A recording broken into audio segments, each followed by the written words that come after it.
everyone, my name is Sam. Thanks for checking out this video. If you get to the end and liked it, then give it a thumbs up. Hit the subscribe and the bell notification button. So a couple weeks ago, I read The Bone Houses by Emily Lloyd-Jones, and it was the same week that I read like over 10 books or something like that. And then everyone was telling me, I had asked if I should read The Bone Houses or a different arc, and everyone that I know was like, The Bone Houses, please tell me how it is. So people were really excited about this book. So I went with The Bone Houses. So that plus having to like cram it down even shorter than normal in a review video just didn't seem like a good idea to me. So I wanted to do a standalone review for The Bone Houses by Emily Lloyd-Jones. So this book is scheduled to come out on September 24th in North America, at least anyways. And this is actually the first book I have read by her. I do own The Heart's... Oh, what's her other book? Where's her other book? I've almost unhauled it a few times, and then I'm like, nah, no, but I think I do want to read it, so I've kept it. And I think after this book, I definitely want to move it up my TBR to finally get to this. I think the big hindrance for me on this one, as I've said before on this channel, I'm a millennial. I do 14 different things at once, and making me sit down and read a book is like pulling teeth. So it's hard reading a physical book without having an audiobook.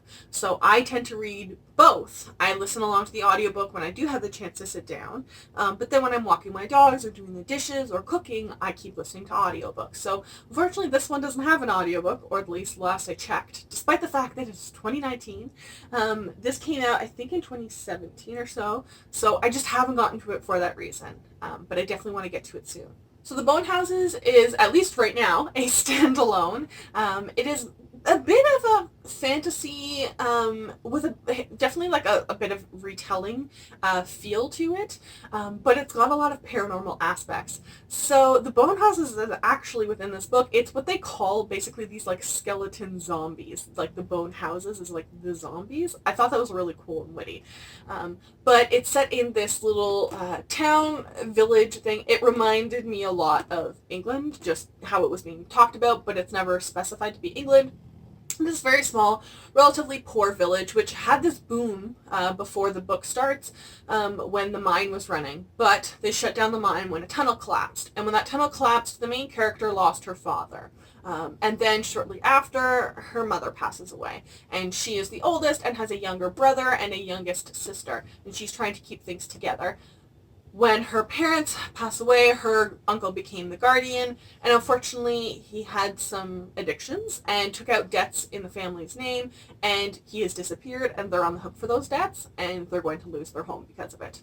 She is the gravedigger in the community. Sorry, I should say Rin, the main female character, is the gravedigger in the community, but it's been a while, and people don't remember a lot of the old tradition things that they did in the village, and these bone houses that used to just stay relegated to the forest area near them, all of a sudden are starting to leave the forest and come towards the village and attack. And she seems to be the only one kind of protecting them, so she sees them first, and people kind of think she's crazy for a while, but she doesn't really have an income out of that. So they're scrapping to get by, and it all kind of kicks off when there's basically like a soldier field, basically. A big, large group of the bone houses that attack. Not just one of them attacking, which was different, but kind of coming together and attacking. So she thinks, well, what the heck is happening, and decides that she's going to take the word of this old folklore in the town and thinks she knows how to solve what's causing the bone houses. At the same time, a map maker comes to the community and is looking to just correctly map the area and asks her to be his guide in the area. She needs the money, so she takes it, but then they decide to, when they do leave, they're on this quest. And it turns out he's not there just to map. I keep saying him too. When I say him or her, him is Ellis, he's the map maker, and she is Rin, she's the oldest and part of that community. This was actually really, really cool, and it'd be a really good October read if you're like me. I'm scared of everything, okay? Especially clowns. That aside, this didn't really scare me. It's exciting, I think, most of the time, because as a movie, I feel like things would pop out an awful lot. But the zombies in this are, I'm just going to call them zombies, the bone houses, are quite interesting in this. They're not necessarily like scary, there's just something off about them. I felt like that the whole read. So we go on this adventuring, leaving the village, going to kind of questing, and there is a lot of bone houses along the way, and a lot of maneuvering things. We end up in the mine, find out what exactly happened with that, and of course we want to get back at the evil guy who's trying to evict her from her home. I really liked Rin and Ellis in their adventuring. It was quite logical. I feel like they were pretty well developed as characters throughout, especially for a relatively short standalone. I think Emily Lloyd took a lot of time in this book to develop Rin and Ellis and their backstories, less so the world, which is fine. It's a pretty, I feel like, known fantasy world without a name that has these European traits that we would all, I think, easily connect to and be able to fill the world in ourselves. So it focuses an awful lot on those characters. And it was, I was going to give this book a 5 out of 5 stars. I'd end up giving it 4 out of 5 stars in the end.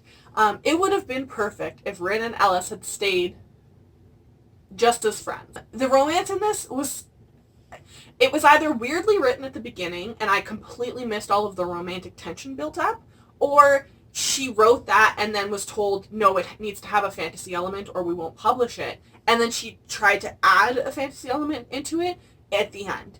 It was too late at that point. It seemed weird to have flipped from friendship to a romance. It was also completely unnecessary. It didn't contribute anything to their characters. It didn't contribute anything to the plot. I think it actually kind of took away some of Rin. Her whole...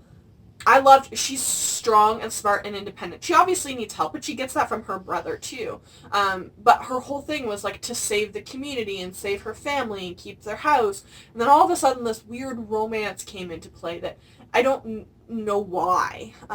It was unnecessary and it took away from elements of the book. That was really my disappointment in this book. Besides that, I think the bone houses were quite cool. I think the myth, the folklore that ends up being like kind of like the path that they go on to fix and get rid of the bone houses, I think it was a little bit like hastily thrown in there. I don't think it was totally like explained as well as it could be, but I think you're still able to comprehend exactly what they're doing and why they're doing it. That aside, the communities they travel to are quite interesting as well, and there's certain parts where like I could feel of like, oh, something bad is going to happen, something's wrong, this is eerie, that's a flag. And so I think those were really well written, and I'm normally like completely oblivious to stuff like that, but I picked up on that stuff and it helped kind of build this tension and suspense up, and I really enjoyed that. I really like the cover too.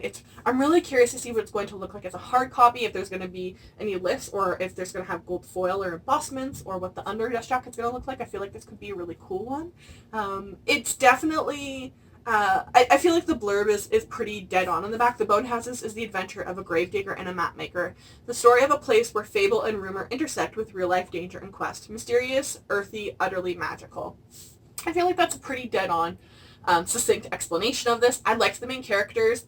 The background characters aren't quite as developed. They kind of just become side pieces after we go adventuring, which was a little bit of a disappointment. I thought they were going to kind of be reintroduced or something, at least. They weren't, though.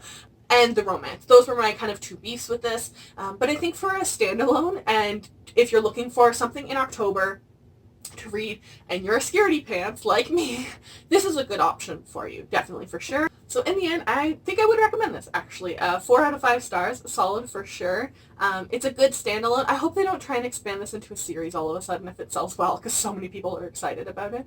But this is a really good release to have in late September. People can pick it up and definitely read it in October, maybe closer to the end of the month near Halloween. And I think it's an enjoyable read for sure. So I will link the Goodreads page to this book down below, along with all of my social media. If you follow me, I will follow you